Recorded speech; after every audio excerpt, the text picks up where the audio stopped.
থেকে ভোক্তা পর্যন্ত আসতেই দাম বাড়ে 50 থেকে 100 টাকা পর্যন্ত। প্রশাসনের নজরদারি বাড়ানোর দাবি ক্রেতাদের। এই বিষয়ে বিস্তারিত জানাতে বরগুনা থেকে যুক্ত হচ্ছেন সহকর্মী জিয়াদ মাহমুদ। জিয়াদ, জেলায় এবার ডাবের ফলন কেমন দেখছেন, আর এই যে বাড়তি দামে বিক্রি হচ্ছে এই ক্ষেত্রে প্রশাসনের নজরদারি কেমন দেখছেন? রোশন, এই মে মাস জুড়েই কিন্তু তাপদাহ চলমান রয়েছে এবং এই তাপদাহে অতিষ্ঠ জনজীবন, একই সাথে গরমে কিন্তু ডেঙ্গু, ডায়রিয়া সহ নানা রোগের প্রাদুর্ভাব বেড়েছে। তো গরমে প্রশান্তি পেতে কিংবা এখানে যে বিভিন্ন রোগে পানি স্বল্পতা দূর করতে কিন্তু ডাবের চাহিদা বেড়েছে। তো ডাবের চাহিদা বেড়ে যাওয়ার ফলে কিন্তু এই সুযোগটাকে কাজে লাগাচ্ছে একটি স্বার্থান্বেষী মহল। তারা একটি সিন্ডিকেট গড়ে তুলেছে।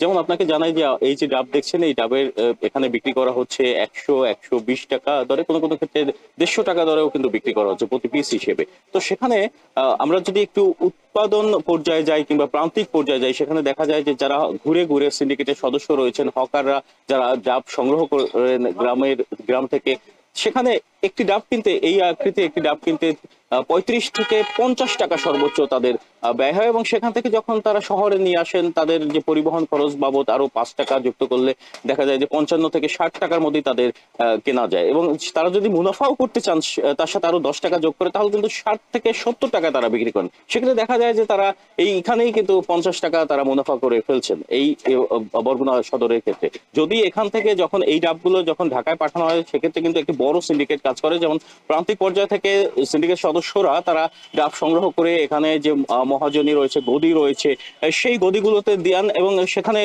কিন্তু খাজনা আছে, গদি খাজনা আছে।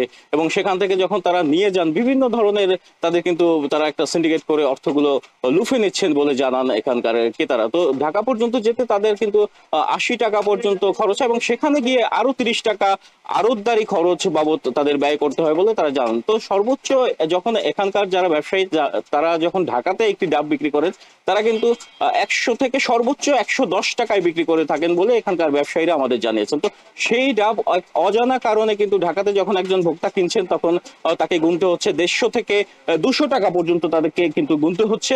তো সেই ক্ষেত্রে যে ভোক্তা রয়েছেন, ক্রেতা রয়েছেন, তাদের কিন্তু অভিযোগ রয়েছে। তারা বলছেন যে মধ্যস্বত্বভোগীরাই 50 থেকে 100 টাকা পর্যন্ত মুনাফা করে নিয়ে যাচ্ছেন, লুফে নিয়ে যাচ্ছেন পরিবহন খরচ বাদ দিয়ে। তো সেক্ষেত্রে নজরদারি বাড়ানোর তারা তাগিদ দিচ্ছেন যে যারা প্রশাসন রয়েছেন, ভোক্তা অধিকার সংরক্ষণ অধিদপ্তর রয়েছেন, তারা যদি এই বিষয়টিকে নজর দেয়, তাহলে কিন্তু সাধারণ ক্রেতাদের ক্রয় সীমার মধ্যে কিন্তু ডাব থাকে। এবং আপনাকে জানিয়ে রাখি, এই যে নারকেল চাষাবাদকে কেন্দ্র করে কিন্তু ব্যাপক সম্ভাবনা রয়েছে উপকূলীয় জেলা বরগুনায়। প্রতিদিনই এখান থেকে প্রায় 15 থেকে 20 হাজার পিস নারকেল কিন্তু ঢাকা সহ দেশের অন্যান্য জেলায় চলে যাচ্ছে। তো যেহেতু সম্ভাবনা রয়েছে, এখানকার মাটি ও পানি নারকেল চাষাবাদে উপযোগী রয়েছে, সেহেতু কৃষি বিভাগ মনে করছেন যে এটির ব্যাপকভাবে চাষাবাদে মনোযোগী হলে কিন্তু এটি অর্থনৈতিক সমৃদ্ধি বয়ে আনবে উপকূল জুড়ে। তো এই ছিল বরগুনা থেকে আমার কাছে নারকেল এবং ডাবের দাম দর নিয়ে সবশেষ তথ্য।